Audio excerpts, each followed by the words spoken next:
பிரியமானவர்களே, இயேசுவின் நாமத்தினால் உங்களை வாழ்த்துகிறேன். யாக்கோப்பு 1 அதிகாரம் வசனம் 3-4. உங்கள் விசுவாசத்தின் பரீட்சையானது பொறுமையை உண்டாக்கும் என்று அறிந்து அதை மிகுந்த சந்தோஷமாக எண்ணுங்கள். நீங்கள் ஒன்றிலும் குறைவுள்ளவர்களாயிராமல் பூரணராயும் நிறைவுள்ளவர்களாயும் இருக்கும்படி பொறுமையானது பூரண கிரியை செய்ய கடவுது.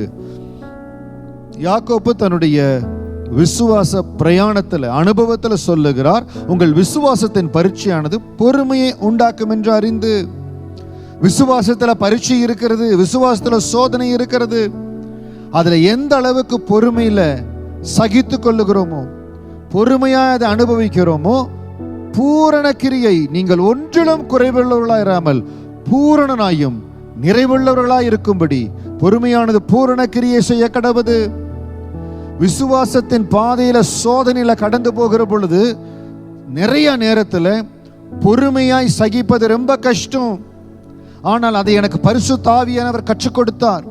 விசுவாசத்தின் பாதையில அநீதியின் அனுபவத்தை நான் கடந்து போகிற பொழுது பொறுமையாய் சகிக்கும்படியாய் பரிசுத்த ஆவியானவர் கற்றுக் கொடுத்தார். அந்த பொறுமையில் இருக்கணும்.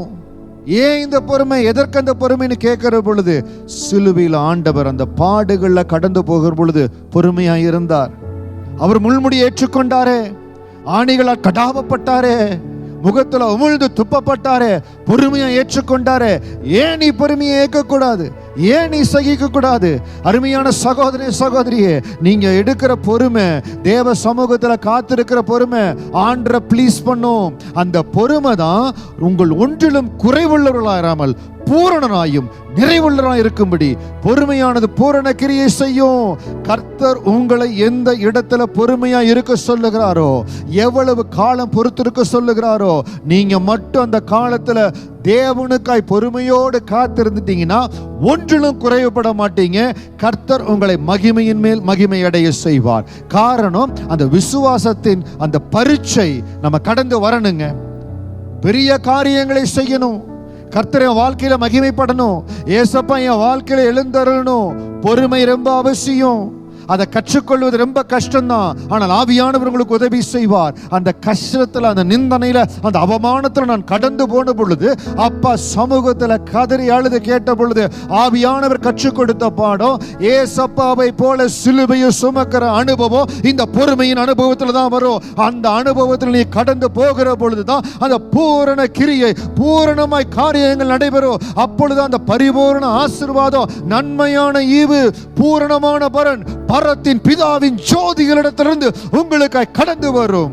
தயவு செய்து எந்த இடத்துல நீங்க சகித்து கொண்டிருக்கிறீங்களோ, எந்த இடத்துல கண்ணீரோடு இருக்கிறீங்களோ, எந்த இடத்துல அவமானத்தின் நிந்தனையின் பாதையில் இருக்கிறீங்களோ, கொஞ்ச நேரம், கொஞ்ச நாட்கள், சொற்ப நாட்கள், சொற்ப வாரங்கள் ஆவியானவருடைய கரத்தில் ஒப்பு கொடுத்து நீங்க சொல்ற வரைக்கும் நான் இருக்கிற ஆண்டவரேன்னு சொல்லி இருந்துருங்க.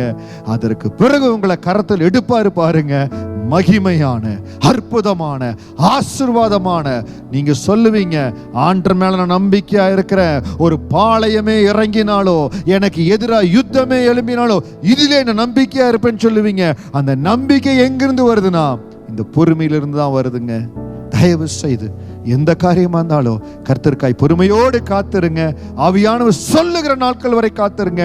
அதற்கு பிறகு உங்க கரத்தில் எடுத்து அலங்காரமா தேவன் பயன்படுத்த போறார். அற்புதமான வாசல்களை திறக்க போறார். கர்த்தருடைய ஆவியானவர் உங்களோடு கூட இருக்கிறார். பெரிய காரியங்கள், மகிமையான காரியங்களை உங்க வாழ்க்கையில் ஆண்டவர் செய்வார். God bless you.